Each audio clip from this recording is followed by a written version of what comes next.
تمام، مش عارف هيعزم التاني على حاجه باين ولا مش عارف. انت شايف الشخص المجتهد ده بجد؟ شايف الشخص المجتهد ده يقدر يعني كده انت بتتكلم؟ كان لا بيقول والله. موقف مثلا. لا خالص، انا ما قلتهاش خالص. ولا عايز اقول لك حاجه، على فكره في ناس بجد ذكائها منعدم وناجحين جدا. ولا مره.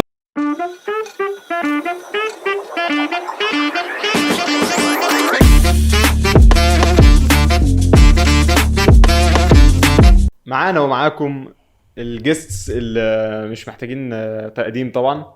حس تقريبا الجيست الوحيد اللي بيجي لنا الفتره دي عشان الوحيد اللي فاضي. الوحيد اللي فاضي، والبي ار مش شايفين شغلهم، مش عارفين نجيب جيست. وسامر صديق البرنامج اهلا وبريزيدنت ايسيس و هنتكلم النهارده عن توبكس حلوه كتير. وانتوا عاملين ايه يا رجاله؟ زي الفل يا ريس، انت عامل كله ايه؟ تمام الحمد لله. طيب انا عندي سؤال دلوقتي، يعني خليه ده السؤال نفتتح بيه الحلقه. انت شايف ان انت ذكي؟ الحمد لله. بجد شايف ان انت ذكي؟ شايف نفسي عادي، افريج. مش ذكي؟ لا عادي. وانت في المدرسه متفوق. كنت متفوق؟ لحد اولى ثانوي الدنيا عبطت مني، في اولى وثانيه ثانوي عبطت مني جامد. وانت يا سموره؟ يعني برضه ذكائي حاسه عادي، بس شايف ان انا ما كنتش متفوق خالص في المدرسه. بجد والله. طب هسألك انا سؤال. تفوقت جدا في ثانويه عامه. تفوقت في ثانويه عامه؟ جدا. ده عشان انت عرفت السيستم ومشيت عليه وقعدت تذاكر؟ لا اصل ثانويه عامه دي اسطمبه. يعني هو اي حد ثانويه عامه بيعرف يحفظ خلاص. لا مش كونسبت. لا ده سنتنا احنا او في فترتنا احنا اي حد في ثانويه عامه بيعرف يحفظ زي بيعرف يحفظ كويس. طب ليه لا، النظام ده تتغير. لا على فكره مش بحسها كده خالص، يعني في سنتنا احنا مش بحسها اللي بيعرف لا في يحفظ. سنتنا احنا والله لو حمار داخل بالدش والله هتجيب ماشي، بس ليه بقى في تميز من الموضوع سهل والطريق واضح كده؟ في تميز بقى ما بعد ثانويه عامه. جوه ثانويه عامه مفيش تميز حاليا ممكن النظام الجديد الانظمه القديمه كلها لا خالص. لا انا تحفظ. شايف مش حفظ. انا شايف النظام القديم ده كان معتمد على حاجتين: الذكاء والهارد ووركينج. هارد ووركينج طبعا. بس لو فكرت فيها الهارد ووركينج اللي هو عمال يعني تدش معلومات، بتحفظ ودايما يقول لك ايه، بتحل بتحفظ حاجات قديمه بس مفيش حاجه جديده. بس مفيش كرياتيفيتي، مفيش لا ذكاء، مفيش خالص. اي حاجه تختبر ذكائك اصلا. اوكي، يعني مش لازم تبقى ذكي عشان تجيب مجموعه عاليه في ثانوية لا عامة. يا عم شفنا في هندسه بلاوي سودا. احنا شفنا شفنا بلاوي سودا في هندسه. ما ينفعش تعدي تجاره. والله مش بقلل من التجاره، بس بجد حاجات في القاع قوي يعني، لا سيئه. طب يعني انتوا الاتنين بتتفقوا على النقطه دي؟ انت برضو شايف كده ان ممكن يبقى واحد غبي ويجيب مجموعه ويدخل مش غبي، بس غير مؤهل ان هو يخش هندسه وبيخش هندسه. طبعا سؤال، انت شايف ان في اي كيو معين يدخلك من بوابه هندسه او بوابه طب؟ لا، الموضوع كله بقول لك على فكره، هو الهارد ووركينج بيبقى اكتر من الذكاء. يعني انت ممكن تبقى ذكي وده هيريحك كتير، بس ممكن تبقى انت بتشتغل على نفسك، ده هيخليك اكتر تعنتل اكتر من انت تبقى ذكي. لو انت بتشتغل على نفسك، يعني لو أوكي. هختار اختيارين ان انا ابقى بشتغل اكتر ولا ان انا ابقى ذكي، لا اختار ان انا ابقى بشتغل اكتر. بس ان ابقى هارد ووركينج اكتر. مش انا حاسس ما انت الذكاء ممكن مهم تشتغل لسبب. اكتر بس في الاتجاه الغلط. يعني انت ممكن تشتغل، انما لو ذكي انت تختار الذكاء ولا الهارد ووركينج؟ الذكاء هيخليني اشتغل اقل واعمل والله حاجات كل واحد احسن. بيدور على حاجه اللي ناقصه. انت مش هارد ورك. طب انا اقول لك حاجه، يعني انا اعرف حد في ثانويه عامه كان، يعني ما قبل ثانويه عامه كان سفاح شاطر جدا وبتاع، وكان من اوائل الجمهوريه، وكان من على طول الاول على المدرسه وكده، ولم يوفق في ثانويه عامه. ثانويه عامه من الاخر هي زي ما قلت قبل كده رزق، مش تحديد ذكاء خالص. يعني مش معنى انك دخلت هندسه او طب يبقى انت ذكي، ولو ما دخلتش هندسه او طب تبقى انت غبي. انا مش شايفها كده خالص. انا قصدي ما يعني ما- طب سؤال، من اتكلمنا على حته الهارد ورك والذكاء، وقال لك كل واحد يدور على الحاجه اللي ناقصاه.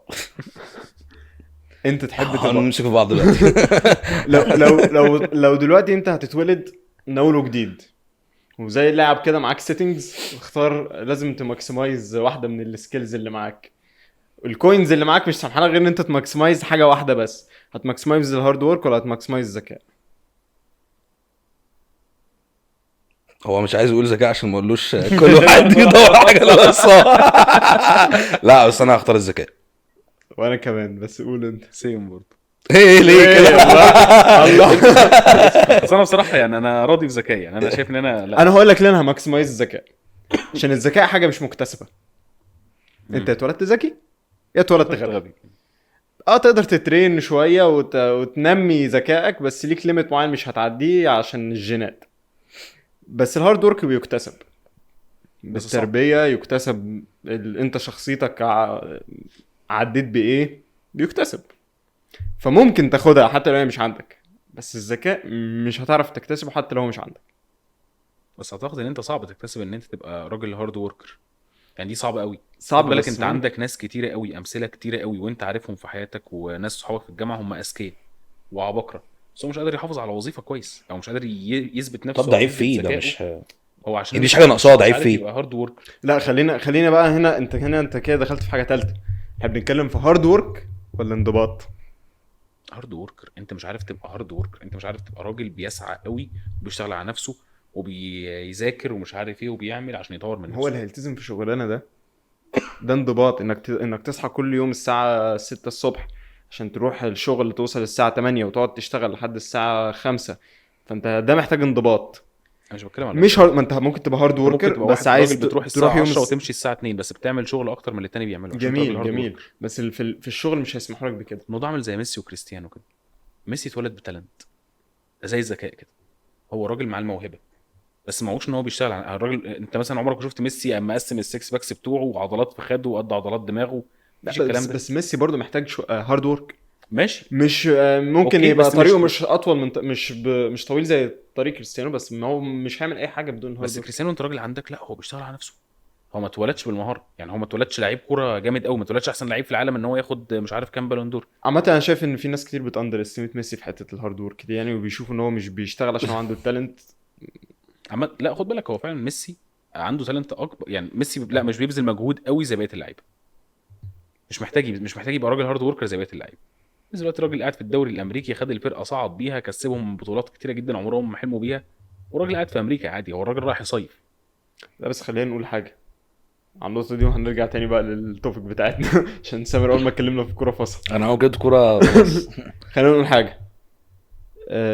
انت مش شايف انه ميسي ذكائه مش تالنت بس ذكاء؟ انا وانا صغير كنت اخد الكوره اطلع ارقص 50 واحد واحط جون. بدات اكبر شويه لقيت ان سرعتي قلت، مش هعرف ارقص 50 واحد، فبقيت احسن في التوزيع، اتعلم ازاي اوزع الكوره، ازاي اشوط من بعيد، ازاي اشوط فري كيكس. بدا يختار على حسب المرحله السنيه اللي هو فيها هو اني رول احسن له. زي كريستيانو برضو، انا كبرت شويه بدات احط نفسي في الصندوق جوه بدل ما اخد الكوره من اخر الملعب واشوطها. فده برضو محتاج ذكاء، ومحتاج انك تشتغل على نفسك وتفهم انت ضعفت في ايه مع السن، واشتغلت عليه لما كبرت، بتشتغل عليه لما تكبر يعني. خلينا نرجع لموضوعنا. لا استنى بس حته أنا- الهارد وورك انا حاسس الهارد وورك ده هارد ورك. هتخليك هتبص انت بس انا لو عايز مجتهد. تفرقوا بين لا، الهارد ما أنا وورك فاهم. والالتزام. انت فاهم قصدي؟ انا الفرق فاهم. بين الهارد بص وورك بص والالتزام؟ الاجتهاد يعني هارد وورك اجتهاد. الشخص المجتهد ده التزام. انت الانضباط. الهارد وورك هو الالتزام بالنسبه لك؟ لا هارد وورك طب- حاجه، الالتزام لا حاجه. انا بتكلم هارد وورك اللي هو المجتهد مم. مش الملتزم. المجتهد يصلح انه يكون موظف شاطر.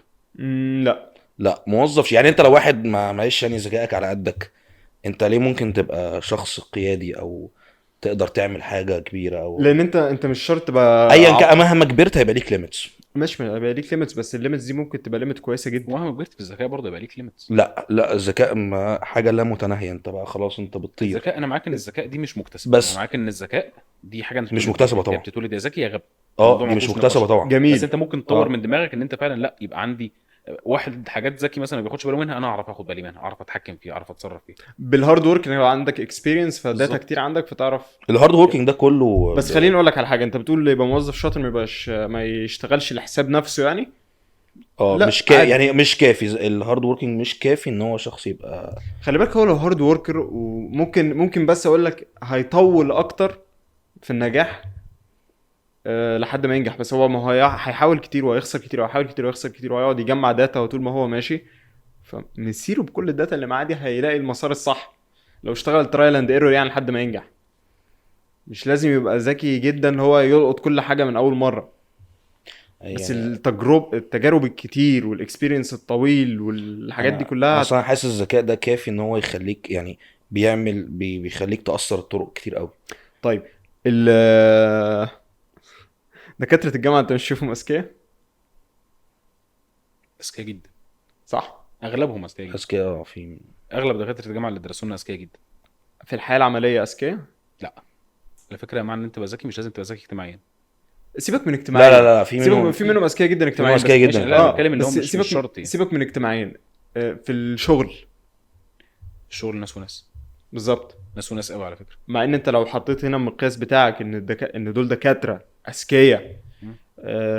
يعني تقال جدا وهارد وركرز، يعني عملوا بقى ذكاء وهارد ورك الاثنين مع بعض ودخلوا المفروض دول لما يطلعوا سوق العمل ياكلوه، بس هم طلعوا سوق العمل ما استحملوش. بالظبط. فلا مش مقياس يعني. الذكاء حسب مقياس هو عارف hard حته working. ايه كمان، انت لازم تبقى غبي شويه بصراحه. انا يعني دي unpopular opinion، بس اقول لك انت لازم، اعتقد يعني من وجهه نظري انت لازم تبقى غبي شويه لما تفتح بيزنس. ليه؟ انت لو عندك وعي عالي قوي، تمام، هيبقى عندك جحيم الوعي. انا هتعرف انت واخد ريسك قد ايه. بس انت لو انت في نعيم الجهل، شايف سامر، شايف وشه والله عمال ابص مستني. انت باصص لي كده ليه؟ مستنيك تقول لي ايه جحيم البتاع ده. جحيم لا اصل مالهاش علاقه، بالعكس انا كل لا، ما لا، بس لو أنا عرفت قصدي- الريسك كل ما يزيد كل ما مكسبي هيزيد، دي حاجه في كويسه. دراسه بتقول انه الناس اللي عندها، الناس اللي اذكياء اكتر، ان كل ما البني ادم يبقى اذكى اكتر كل ما البرزنتيشن سكيلز بتاعته بتقل. او في ريليشن شيب بين ان الذكاء بتاعك يبقى عالي وان البرزنتيشن سكيلز بتاعتك تبقى اوحش. طب انا عايز برزنتيشن. ليه؟ عشان الشخص اللي ذكي ده وطالع بيتكلم، انا بقول لك يعني مثال، والشخص الذكي ده لما بيطلع يتكلم هو بقى عنده وعي، ده واخد باله مني، ده واخد باله مني، ده انا اقدر اقرا وش ده بيجادج، ده بيجادج، ده بيجادج. لو انت غبي بس عندك مش فارق معاك. سنه بسيطه، عارف، غبي شويه وعندك ايجو عالي، فانت مش فارق لك ساعات اصلا، ما تكونش مستوعب كميه الجادجمنت اللي بتواجهها، والناس دي قاعده بتتكلم، والناس دي شايفاك وانت بتتكلم براحتك اكتر، بتاكت براحتك اكتر. عارفين ايام الجامعه واحنا في الامتحانات مثلا، لما كنت تلاقي حد، لما انت شخصيا تكون في الفاينل فتقول ايه، هي 14 درجه هجيبها مضمونه كده كده، وتطلع من الامتحان ومرتاح وحياتك فل، وتستنى النتيجه وتلاقي بعد النتيجه انت جايب دي، لو انت كنت على شعره وهتشيلها، بس انت كنت مرتاح نفسيا. ليه؟ انت كان عندك جحيم نعيم الجهل، انت كنتش اصلا متخيل ان انت هتشيل الماده، فانت كنت قاعد مرتاح نفسيا ودخلت بقيه الامتحانات تمام وفضلت شغال تمام ومفيش حاجه اثرت فيك نفسيا. بس انت لو كنت دارس بقى بتقول انا معايا نص درجه والدكتور هينقصني هنا وهنا وهنا وهنا، انت هتاذي نفسك نفسيا. مم. ده اللي انا كنت بعمله في اخر سنه، لما كلكم كنتوا بتشوفوني قاعد بصيح، كان مجنون. كنت كان مجنون. ما عدا في امتحان واحد، عشان احنا قلنا اللي هيخرج الاول تمام مش عارف هيعزم التاني على حاجه باين ولا مش عارف. انت شايف الشخص المجتهد ده بجد؟ شايف الشخص المجتهد ده يقدر ايه يعني كده؟ انت بتتكلم؟ كان لا بيقول والله. موقف بس انت اه، قطعت. اتفضل. مش هقوله مرقصه بس والله اتفضل. لا كمل صح. لا والله. اصل انا عارف ان دماغك ما صوبتش ان احنا عندنا التوبيك ده. كمل على التوبيك انا كويس. نسيت والله. انت شايف ان الشخص المجتهد ده يعني الاجتهاد ده بس كده كافي ان هو يبقى ناجح؟ اعتقد انا شايف ان هي بس بالانس. انت هنا ايه انت بتعمل بتتكلم في واحد مجتهد قوي بس ذكاؤه منعدم. انت بتتكلم في ذكاء عايز اقول لك الأكل. حاجه، على فكره في ناس بجد ذكائها منعدم وناجحين جدا جدا. ما فيش حد ذكاؤه منعدم. لا منعدم، اصل تخيل اقسم بالله منعدم يعني- لدرجه ان انت يعني حرفيا لو قعدت معاه قعده هتقول ده ازاي بني ادم ده ازاي بيعرف يتكلم كده زينا؟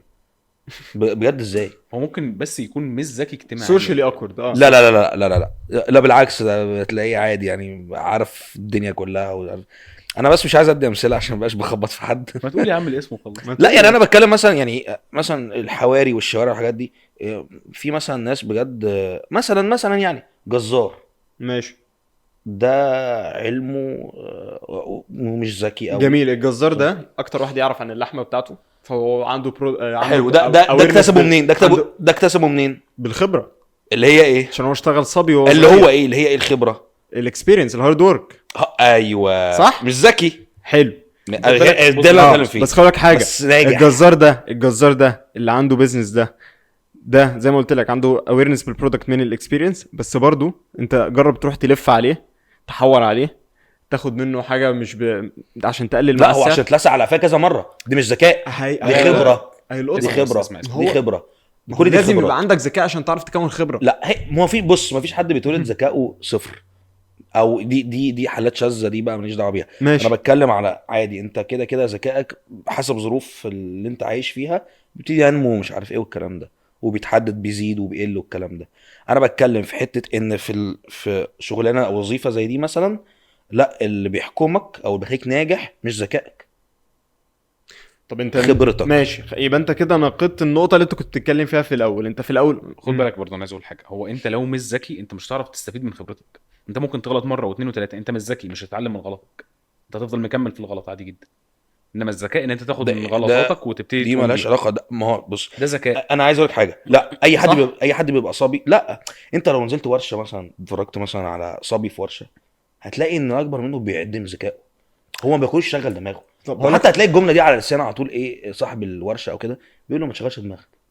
جميل. وفعلا الشخص ده بيطلع مش بيشغل دماغه، هو عنده لا. موتور، هو ليه بيقول له بيفكه ويركبه. هو ليه بيقول له ما تشغلش بيسمع دماغك؟ هو ليه... بيسمع صوت، حلو. الصوت ده عيبه كذا، خلاص صلح العيب ده. طيب. الحاجه دي عيبها كذا، حلو. وهكذا، وبينجح وبيفتح ورشه وبيبقى صاحب ورشه وبيعمل وبيسوي. هو ليه بيقول له ما تشغلش دماغك؟ مش ليه؟ بيقول له ما تشغلش دماغك عشان تشطب مخك عشان انت غبي، لا هو بيقول له ما تشغلش دماغك عشان انت لسه صغير، ما عندكش الاكسبيرينس اللي عندي، هتبقى اوفر ويلمد لو قعدت تشغل دماغك في كل حاجه، وهتسوح نفسك تسويحه سودا. احنا دلوقتي في مكان انت وانت شايف مش ده جاي. صح؟ هقول لك ليه. انت دلوقتي جاي في مكان، انت نازل عندي تريننج، ماشي؟ انت جاي تنتج يعني تتعلم بدون ما تدمر المنظومه.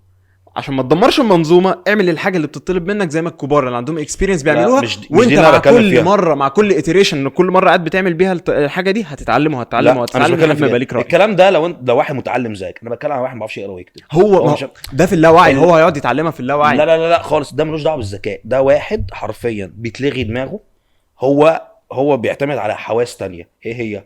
سمعت صوت كذا يبقى ده عيبه كذا، سمعت صوت كذا. عندك عايز تكبر تفتح ورشه، عندك تاجر واحد، تاجر اتنين، تاجر تلاته، تروح تجيب منهم البضاعه وتفتح ورشتك.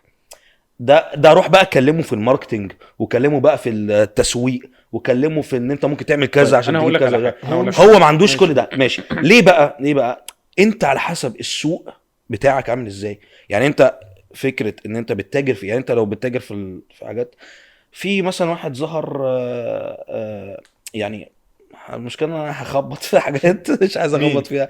لا يعني في ناس فعلا بتستغرب ان، يعني في واحد مثلا بيعتمد جدا على الذكاء جدا، ده انا شايفه ذكي جدا، اللي هو طلع مؤخرا ابو زماره ده مثلا. مين ابو زماره ده؟ ده اللي هو بتاع العربيات الحوادث ده واحد كده بيجيب عربيه عامله حادثه، عربيه ممكن تتباع بمليون ونص ومليون و700، بيبيعها ب 70 و80 الف. عربيه طلعان عين ابوها وعامله حادثه ومفيش فيهاش اي حاجه. الراجل ده بيعمل ايه؟ بيطلع يقول لك العربيه، جمله مشهوره قوي عنده، عربيه فابريكا قبل الحادثه، عربيه اصلا ما فيهاش اي ملامح. وهو ده ذكي جدا، ده ذكي جدا. ليه؟ بيطلع يستفز اللي قدامه، بحيث ان هو بجد كل الكومنتس اللي عنده شتايم، بيلعنوه راجل، لحد ما وصل لمرحله ان الناس بقت تحبه، وبقى ده بقى حاجه يوميه لازم نتفرج عليها. ابو زماره ده لو شفت له كده يوم ما شفتوش لا اخاف. فالراجل ده ذكي انا ما جدا. بتفرجش عليه بصراحه. لا بجد نعرف ام سعيد كيداهم. لا فمثلا الراجل ده انا شايفه ذكي. الراجل ده اي نعم هارد وركر، مجتهد عشان يخش السوق ومش عارف ايه، لكن ازاي استغل حته ان هو ذكي، او استغل حاجه ميزه عنده، ان هو ايه، بيستفز اللي قدامه فبيشهر نفسه بس. ده ذكاء. انما التاني مثلا الصبي اللي بيكبر في ورشه ولاغي دماغه، هو بيعتمد على عينه وودنه بس، ده استخدم ذكائه في ايه؟ طب انت مين قال لك ان ابو زماره ده ما خدش الخبره دي من الشارع؟ ومين قال لك؟ انا ما قلتش انه كده. يعرف يستفزك ويغلطك وكل ده، ما ممكن يكون ما خد كل ده صح. طيب خلينا نقول انه دلوقتي انت بتقول على الصبي اللي طلع واشتغل وما يعرفش حاجه عن الماركتنج. الصبي اللي اشتغل تحت معلم ده هو عارف عن الماركتنج من غير ما يعرف ان ده ماركتنج. هقول لك ازاي. أيوه. هو عارف عن الماركتنج اللي في مجاله، اللي يساعده في مجاله، زي مثلا بتوع السمك اللي هم بيفضلوا اول ما تجي لهم الشبك ينزل وكده ويبيعوا جمله، فيقعدوا يقفوا عند البحر وكده ويقعدوا سمك مش عارف ايه، سمك فريش، سمك كذا، صح؟ يقعدوا، ما ده ماركتنج، كنوع من الماركتنج يعني، صح؟ طيب هو اتعلمه منين؟ اتعلمه انه شاف المعلم بتاعه بيقول له انت تقول كذا كذا كذا عشان تعرف تبيع، صح؟ طيب هتجيب السمك منين؟ هتجيب بكذا وكذا وكذا وكذا. حد مثلا نزل قدامك في السوق قلل بالسعر، فبتتفق عليه انت وبقيه المعلمين فتوقعوه عشان تعرفوا انتوا تكملوا في السوق وتثبتوا الاسعار. ما دي كلها ده ذات دروس نفسه في ذكاء. البيزنس، دي كلها هو قاعد بيتعلم ايه؟ طب ما هو ده قاعد أنا قلته. بيتعلم بالخبره. ما ده انا قلت ليه هو بقى؟ ما يعرفش الماركتنج كاسم، ولكن هو أنا- والفكره في حاجه تانية. يعني هو حتى بس هو كل سوق ليه متطلباته.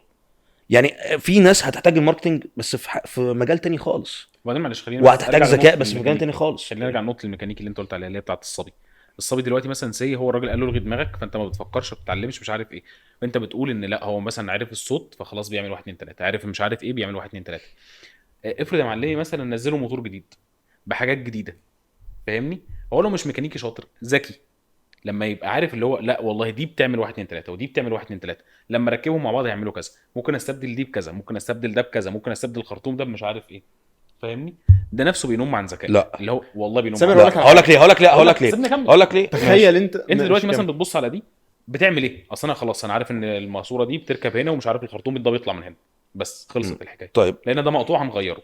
طب ليه اصلا ده بيعمل ايه؟ ده أهو. بيوصل منين لفين؟ ده ذكاء. طب اقول لك حاجه، ليه في واحد خبير في الالماني، واحد خبير فرنساوي، واحد خبير مش عارف ايه؟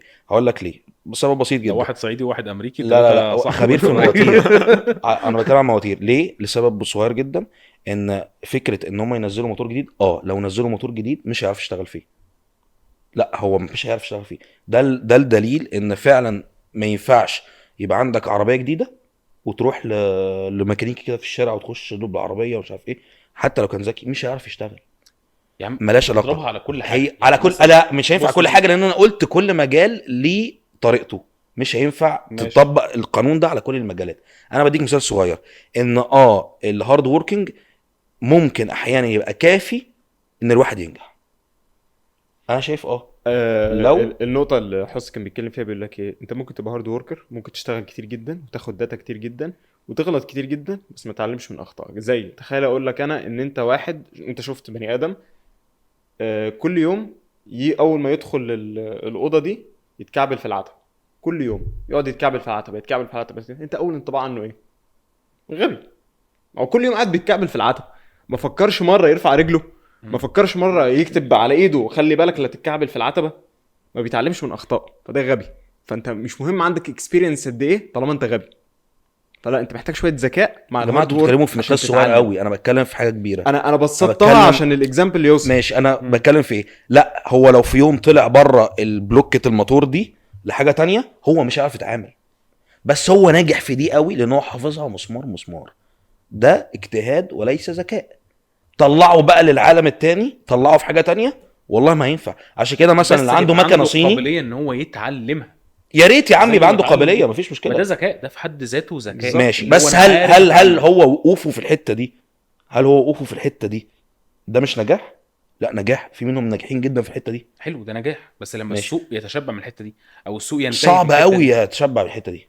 يعني سيبك بقى، انت قلت في كذا مجال، يعني سيبك من مجال اه. الميكانيكا. ماشي أنا مجالات بكلمك تانية في هنتكلم الحتة بقى في حاجات تانية. ماشي بس حتى لو في مجال الميكانيكا يا عم بوش ينتجوا العربيه دي، العربيات الفرنساويه وقفت في السوق بالعكس ده بوش ينتجوا العربيه دي حاجه كويسه جدا. كله. معناها العربيات إن الفرنساويه وقفت احتياج- في الصين كله. خلاص هي الفرنساويه وقفت في السوق كله، مع الفرنسا الدنيا اتدمرت. او بالعكس. نزلت ماركه تانية كلت السوق. ما في يا جماعه بالعكس، ده اللي بيخلي الناس دي تنجح، ان هو الوحيد اللي عنده خبره في الحاجه دي.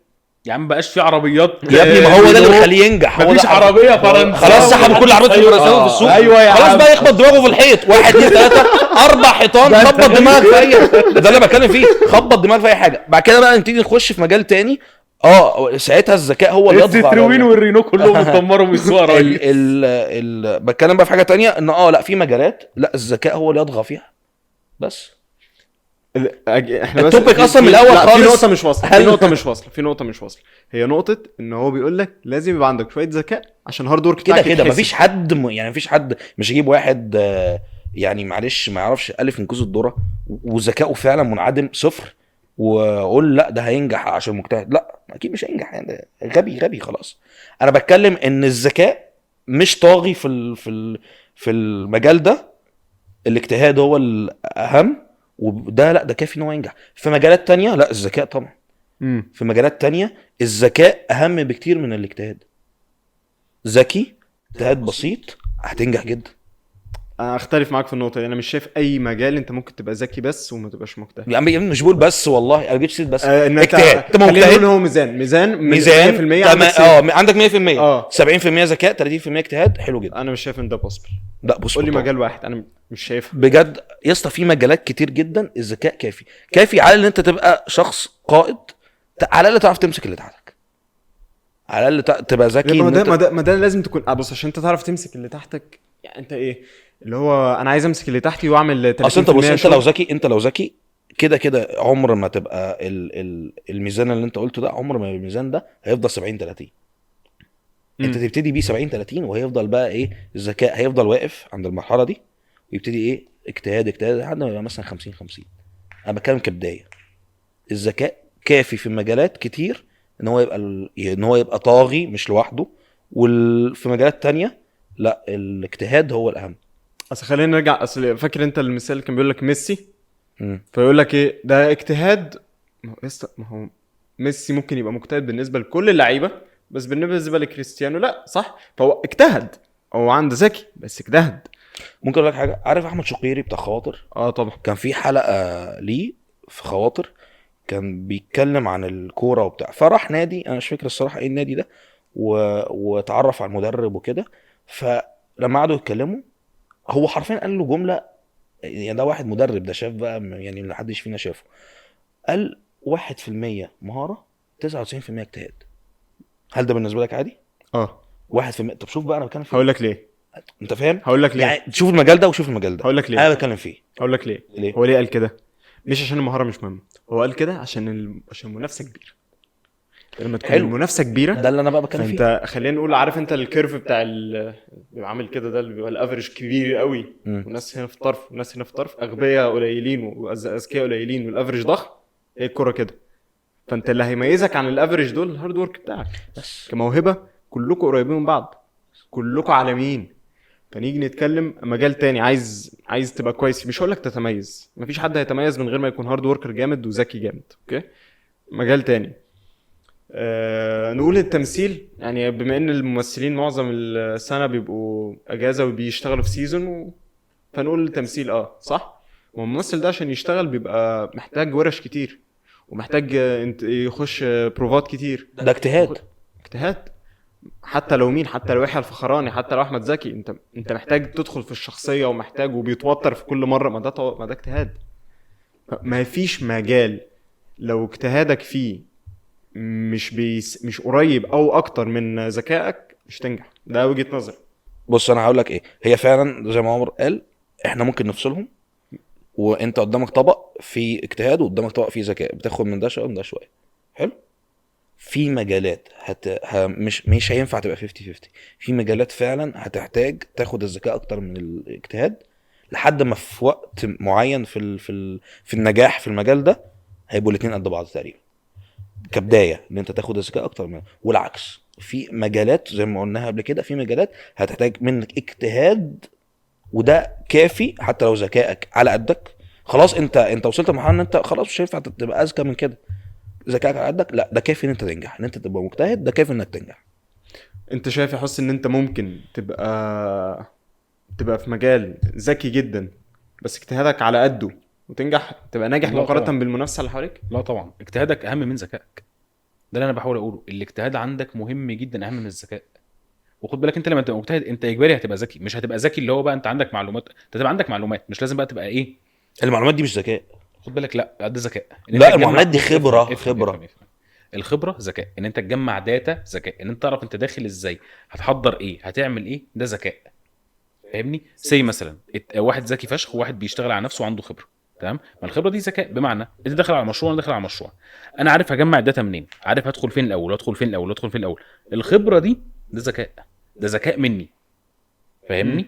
انا عشان بشتغل على نفسي كتير، لا ده تنظيم، ده ذكاء تنظيم.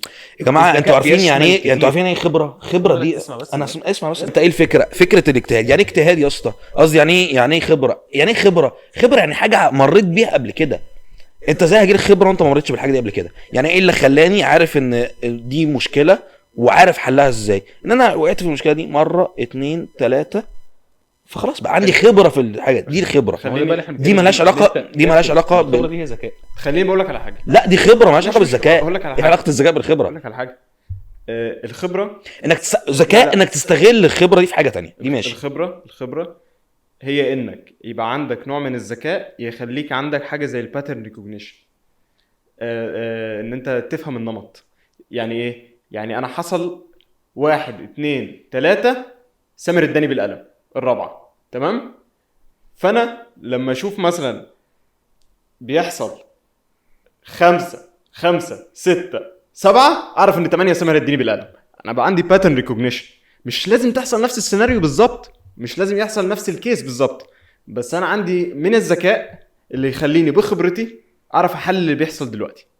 ايوه ده اللي انا قلته، ما انت تاخد بذكائك تستغل الخبره بس. لكن هل خبره بطولها كده ذكاء؟ لا طبعا. حلو، يعني احنا نقدر نقول ان ما ينفعش تبقى هارد وركر بس، ما ينفعش تبقى هارد وركر بس، ما ينفعش تبقى ذكي بس. يعني انت عن نقطه الجزار الناجح ده اللي انت بتحقد عليه من ساعه ما قعدت. لا والله خالص. طب وصابي الميكانيكي اللي انا واخده غسيل ومكوى من الاول ده يتصاب. لا انا بتكلم ان السوق فعلا في حاجات في السوق فعلا في حاجات في السوق الذكاء فيها شبه بسيط جدا، مش محتاج تبقى ذكي. خبرتك كفايه انك تعمل حاجه بجد، خبرتك كفايه ان انت تبقى ناجح. وانت شايف كده احس برضو انت شايف انه لازم يبقى في ميكس. عندنا دلوقتي اراء انا وانت تقريبا شبه متفقين على حته ان انت شايف يبقى في ميكس. هو بيقول لا انت ممكن تبقى بس هارد وركر بس، ممكن تبقى الاغلبيه، ممكن تبقى الاغلبيه هارد وركر وتنجح، ممكن تبقى الاغلبيه ذكاء وتنجح. صح. انا شايف ان لازم البالانس قريب من بعضه شويه، وانت برضه شايف ان البالانس لازم يبقى قريب من بعضه شويه. فهي دي ما كانش حتى الهارد وركينج اعلى سن. لا طيب خلينا نقول ايلون ماسك، انت شايفه عبقري ولا مجتهد؟ الاثنين. اوكي، شايف اني كفه ربحانه اكتر؟ مجتهد. حلو. طبقت هل انت تقدر تبقى رقم واحد بالظبط على كل المليارديرات دول وانت غبي؟ يا جماعه انا عايز اقول حاجه، انتم المليارديرات دول بيتعدوا على الصوابع اللي في العالم. في كام واحد مشي بنفس في كام واحد مشي في نفس طريق ايلون ماسك؟ فشل اكيد كتير. صح عنهم عشان ده عشان هو ذكي، وعشان هو ذكي ومجتهد. هو ذكي ومجتهد، الكفتين قريبين من بعض. ماشي. طيب رجعنا بقى لرقم واحد اول سطر خالص. ده مجال من في مليار مجال تاني. انا بتكلم في ايه؟ في العموم في مجالات هتحتاج منك تبقى، او لو ذكائك عالي شويه عن اجتهادك يعني، وانت مش مجتهد قوي عادي ذكي، بس ذكي هتنجح فيه. وفي مجالات تانية كتير مش قليله لو انت مجتهد بس ذكائك محدود، ايه المشكله انك تبقى ناجح؟ لا هتنجح عادي. طيب كيف؟ لا في مجالات بقى لازم يبقى فيه بالانس، زي مثلا ايلون ماسك ده مثلا. ده واحد يا اسطى طار وطلع الفضاء ونزل واتشقلب وعمل لك عربيه كلب السوق ده واحد ذكي فشخ طبعا. ايوه ومجتهد فشخ ماشي. بس ده هبقى ايلون ماسك لبسه جلابيه ونزله مع الجزار. هو لو لبسته جلابيه ونزلته مع جزار خلاص لو الجزار خده جد اعتقد ان هو هيعمل طفره في عالم الجزاره يعني. هيبقى جزار بكهرباء مثلا. فاهم انا بتكلم في ايه؟ لا في مجالات يعني ما تضايقش الدايره. انا بتكلم على الدايره الواسعه. يا اسطى مجال ايه؟ مجال ايه يا اسطى؟ ده داخل لك في العربيات الكهرباء. لا مش بتكلم طلع الفضاء، فهو اي مجال هيخشه. انا مش بتكلم عن ايلون ماسك دلوقتي خالص. انا قصدي انا بتكلم في المطلق كذكاء وهارد ووركينج مش عارف ايه. بتكلم في المطلق. لا في مجالات تنفع فيها، مش ده بس يعني، شويه من ده وكتير من ده، وشويه من ده وكتير من ده بس. عندك حاجه تحب تضيفها؟ على فكره انا اقول لك على حاجه والله العظيم ده بجد. انا اعرف واحد خريج هندسه تمام، اشتغل في محل خضار لفتره زمنيه معينه بعد ما اتخرج، وكان عامل طفره في محل الخضار. ليه؟ لان هو الراجل بالنسبه له بتاع الخضار ده، انا بشتري مثلا ب 100 جنيه بعت النهارده ب 200 جنيه قشطه انا كسبان. انا اشتريت ب 100 جنيه بعت النهارده ب 90 جنيه انا خسران. هو ما بيعتمدش، الراجل ما بيفكرش. لا هو مجتهد كفايه ان هو يدرس كويس انا بعمل ايه، طب المفروض ابيع بكام، المفروض البضاعه اجيب على قد ايه، مش عارف ايه. ما عندوش الكلام ده. وفي نفس الوقت هو مش ذكي. هو الواد نزل بكل هدوء عادي فاتح اللاب بتاعه قال لك طب ما نعمل اكسل شيت ونشوف البضاعه هتتجاب قد ايه وبتتجاب منين ومش عارف ايه، وبنعمل وبدا يوفر على الراجل. هنا هو سخر طاقته مع انه راجل مهندس عادي. لما نزل هنا نجح. خد بالك هو عشان ذكي وعشان بيشتغل على نفسه، عشان هو هارد وركر. هو لو نزل اي مجال هينجح، مش عشان هو مهندس بقى، هو ممكن يبقى دكتور بس ذكي وهارد وركر، فينزل المجال ده ينجح، ينزل هناك ينجح، ينزل مش عارف فين ينجح. طب ممكن اقول لك حاجه؟ هو ايه علاقه الهارد ووركينج بان التاجر اللي هو كان بيخسر في الاول ده يخليه يخسر؟ ايه علاقه التاجر ده لا، عنده خبره كبيره جدا، بس عنده ما خبره اتعلمش كبيره من- جدا، بس مش ذكي ان هو يفهم ان 90 جنيه دي النهارده خساره وبكره 200 جنيه دي مكسب. دي مالهاش علاقه بالهارد ووركينج، دي لها علاقه بالذكاء. حلو، يعني هو عنده خبره بس ما اتعلمش منها حاجه. م?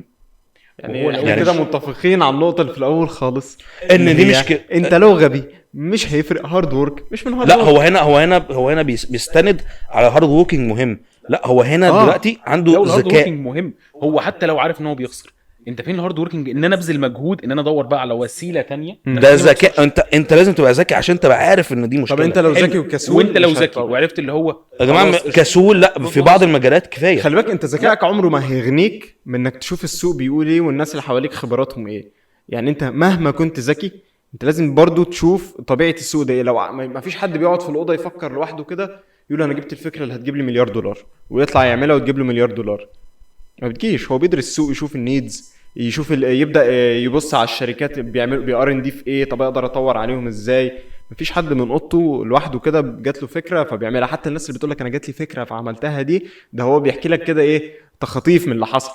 هو قال لك انا جات لي فكره، طب بصيت لقيت 500,000 واحد برضو بيطور فيها، طيب يلا نتعاون، خدت من ده، طب اطور ازاي، لقيت واحد تاني بيطور. هي الفكره بدات من هو فكر فيها، بس ازاي اتنفذت مستحيل وهو قاعد في اوضته، مستحيل ومطور عليها كل ده وهو قاعد في ده في اوضته. مجالات معينه. ده في كل المجالات، لا طبعا. ده في كل المجالات. لا طبعا. مفيش حد لوحده من غير اجتهاد، من غير تدوير، من غير ما يشوف السوق بيعمل ايه هينجح. دكتور، مهندس، انت معلش، انت لما اول ما دخلت سوق الهندسه انت لقيت الناس بتعمل لينكد ان كويس فبدات تعمل لينكد ان كويس.